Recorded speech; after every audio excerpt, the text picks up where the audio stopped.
also protect linguistic identity, which is cultural diversity of all deaf people and other sign language users. According to statistics, more than 80% of the deaf population lives in developing countries.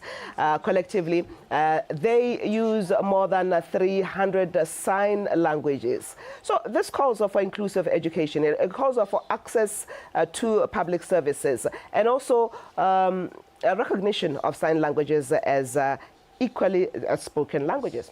So, but so far, Botswana comes in making that reality. How is Botswana making that a reality? And we're going to unpack that and progress that has been made and what challenges remain. So we are joined by Kudzai Kafesu, who is the programs manager at the Botswana Society for the Deaf. Let me take this time and welcome you.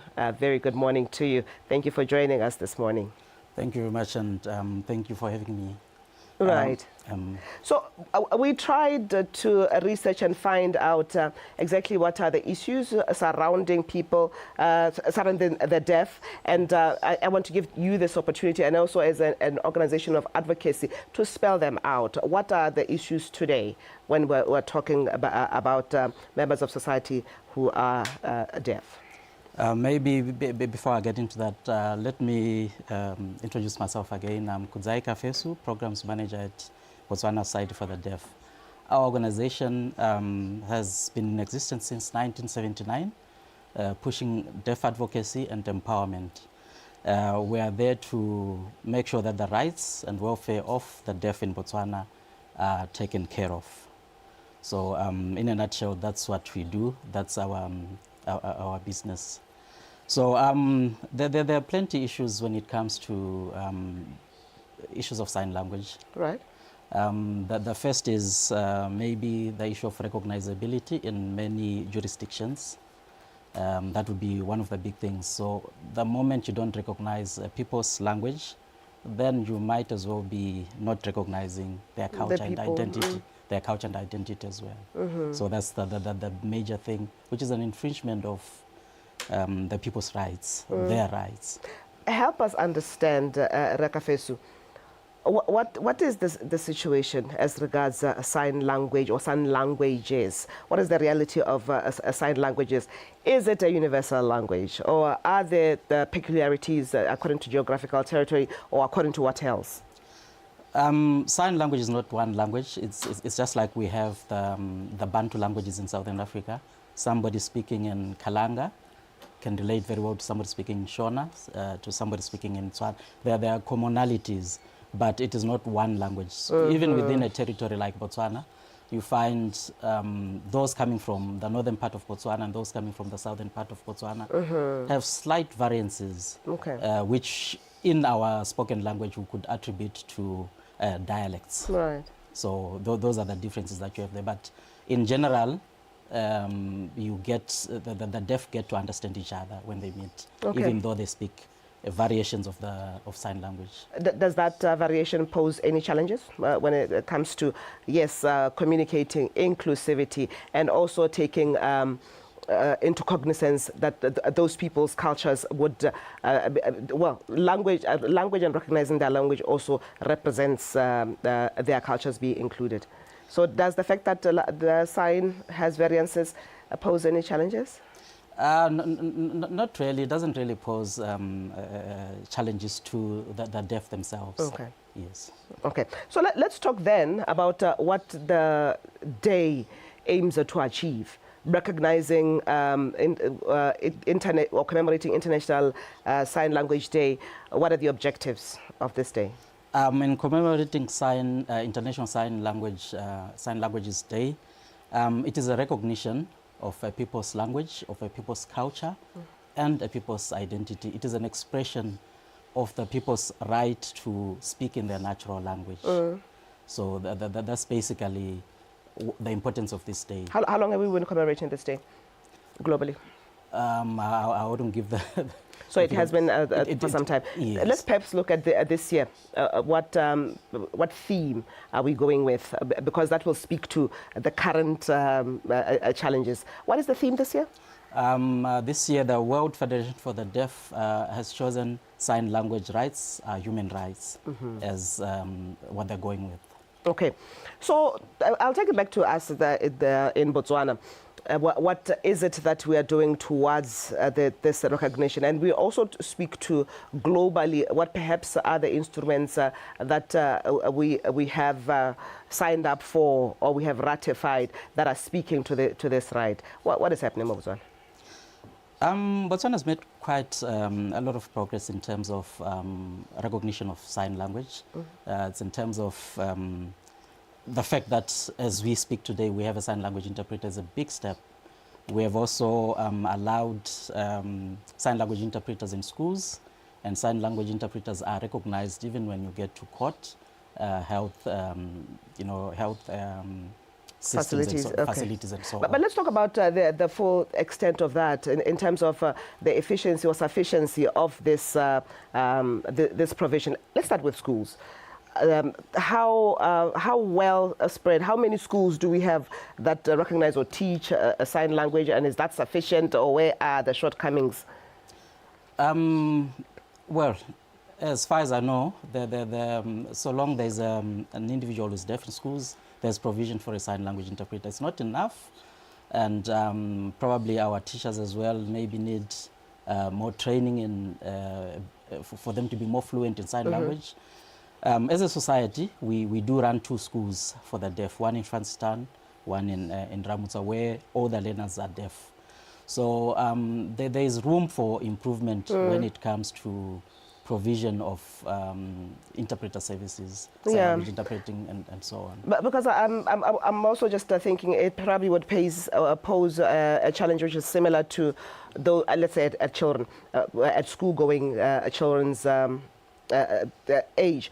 It will pose a challenge that is similar to the children that are living in areas that have not maybe institutions of schooling, and then they would have to be brought closer to the provision of service, and then they would be housed at hostels. So then that would mean when you identify a child that is deaf in Mahalape, you'd have to take them to a school, whether in Francistown or Ramotsa, and you know the logistics of that and what comes with that. That's basically the system that has been subsisting when we had those 2 schools, the one in Francistown and the one in Ramutsa.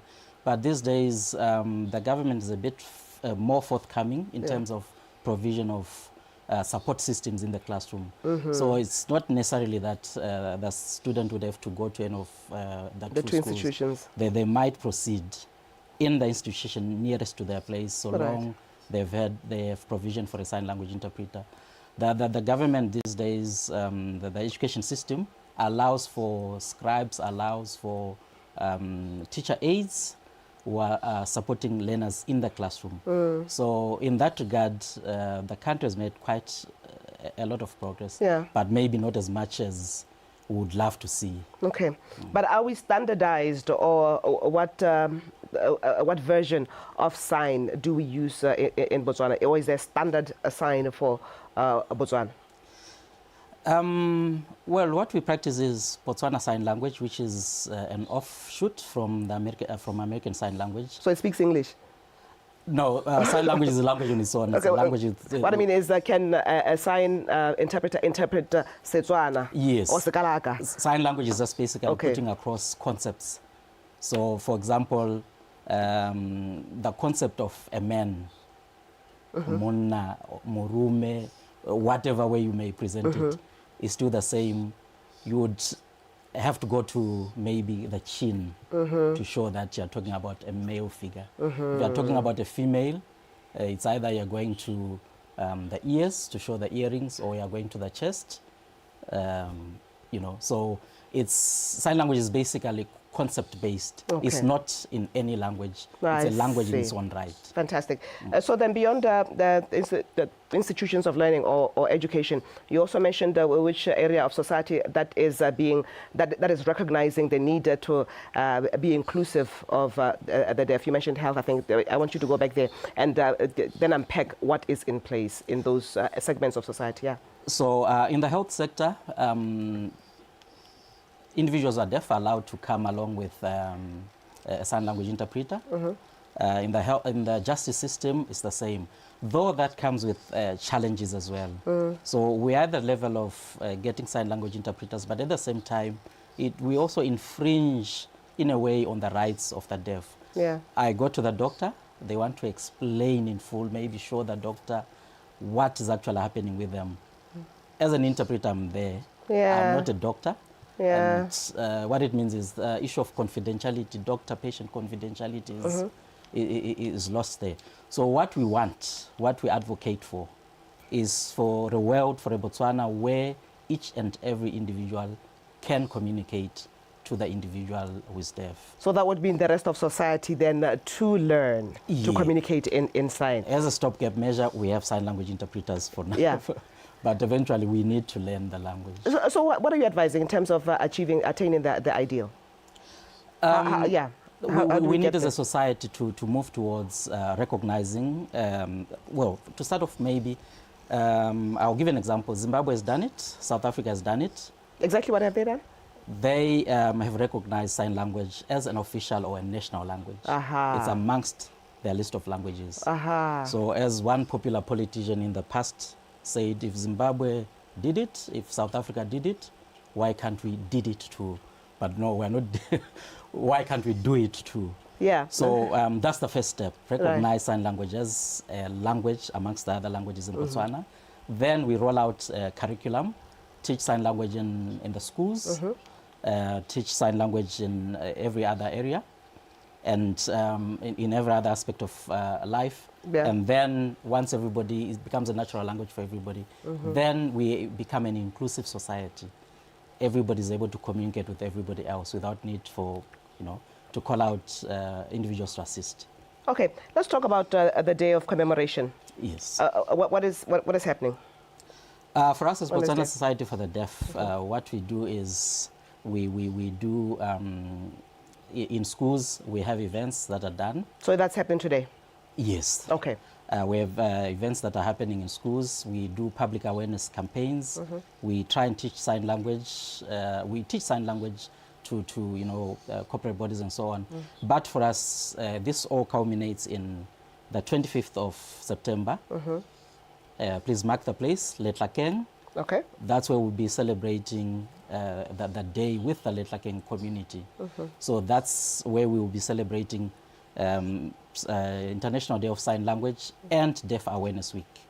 Remember, a language is not divorced from the culture and identity of the people. Absolutely. So we're going to do Deaf Awareness in Letlakeng on the 25th, where we try to get the deaf and the hearing people to be in one place and celebrate the day together, recognize the rights and aspirations of the individuals who are deaf, and promote inclusion and inclusive practices.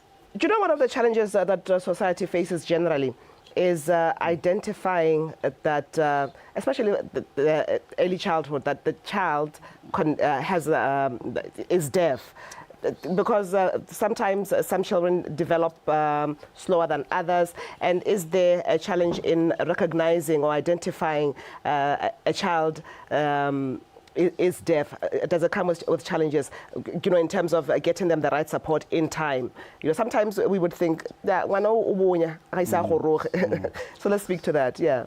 So one of the challenges that was very prevalent in the past, maybe not as much now, but it's still there, is where family members hide individuals who are disabled or deaf, and then we get to identify them late. But as a society, we have measures in place. We have the out of school education training, the offset class, to try and make those catch up. That's a big challenge that we have in trying to identify those individuals in time and to get them the early intervention that they need. Right. Yeah.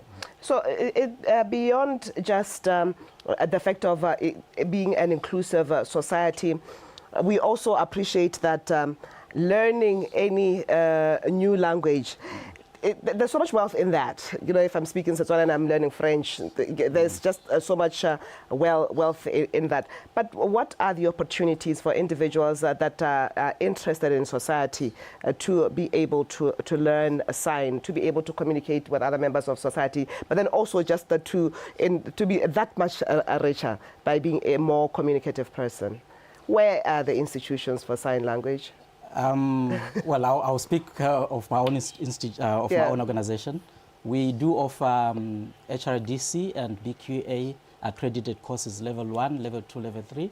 These are offered at our headquarters in Extension 2 Haboroni. We also offer the same classes in Francistown and in Ramutswa. We, as an organization, we have partnered up with an organization in Canada where we're trying to develop a sign language dictionary app. We have also partnered with Phronesis International College to offer a level 5 course. Level 5 would be your certificate level. The first 3, level 1, 2, 3 are short courses. Level 5 is going to be a course that you can take alongside your usual degree. Right. It's a course with credits. So this is where we offer our training. We also do corporate trainings. If as BTV or whatever organization you need training. To skill your people, yeah. Yes, we come and do a week training. If as an individual you feel you want to take up the training, you contact us and enroll in one of our classes. Fantastic. Media, though, I want to get your views on media, the impact of media, or the role of media, or the responsibility of media there. What do you have to say? Are we measuring up, or are we still still work needs to be done? We're getting there. We're getting there.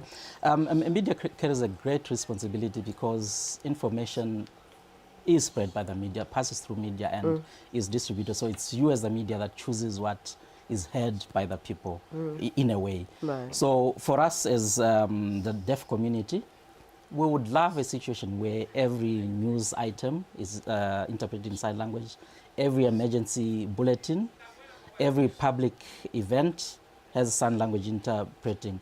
Earlier in the year, we had floods, and quite a lot of our community missed here and there because we didn't have interpretation in all the years. So there are certain key events that the media can actually come in and make sure that, for example, when the President of the Republic is speaking, every person wants to get it straight from him. Yeah, must get it straight from him. Yes. All right, let me thank you so much, Kafesu. Thank you, and we will catch up at Letlhakeng. Yes, on the 25th, Letlhakeng on the 25th. That's where everything will be happening. Thank you so much. Thank you very much for having me here.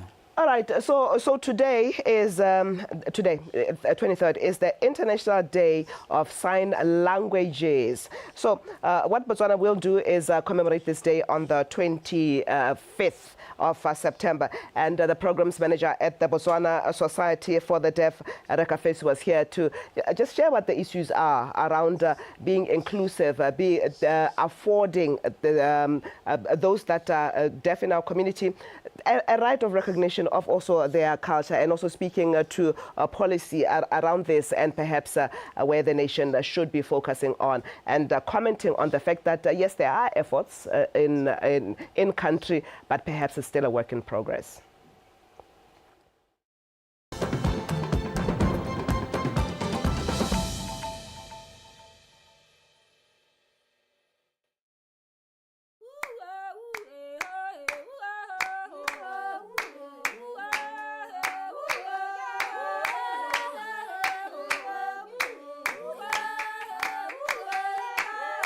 monongwaga lefatshe